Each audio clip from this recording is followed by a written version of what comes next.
बेहतरीन drama serial फर्क इस एपिसोड में आप देखेंगे कि कमाल की पप्पू जान को शक हो चुका है कि इरसा में कहीं ना कहीं गड़बड़ हो चुकी है। तो पहले से ही समझाना शुरू कर देती है, कमाल को कहती है कि तुम्हें अपनी बीवी पर ध्यान रखना होगा, इस तरह से उसको बेध्यान छोड़कर तुम अपना ही नुकसान करोगे।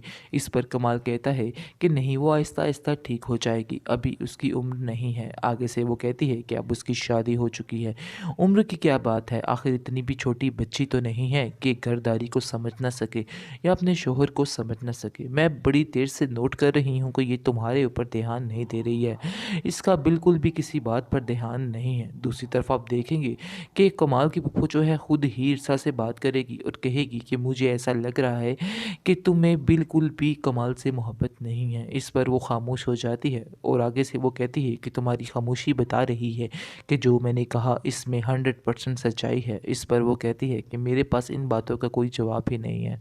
आगे से वो कहती है कि अभी तक, यानी कि इतने साल गुजरने के बाद भी तुम अभी तक क्या कहते हैं उससे दिल नहीं लगा सकी हो, अभी तक अपने शोहर को तस्लीम नहीं कर सकी।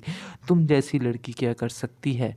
मैं तो पहले दिन से ही समझ गई थी जब तुमने कमाल को इग्नोर करना शुरू कर दिया था। इसके बाद वो कहती है कि चाहे आप लोग जो मर्जी समझे, मैं भी मजबूर हूँ, इसलिए मैं ये सब कुछ कर रही हूँ। यानी कि इरसा जो है वो अपनी मजबूरी का रोना रोने लग जाती है।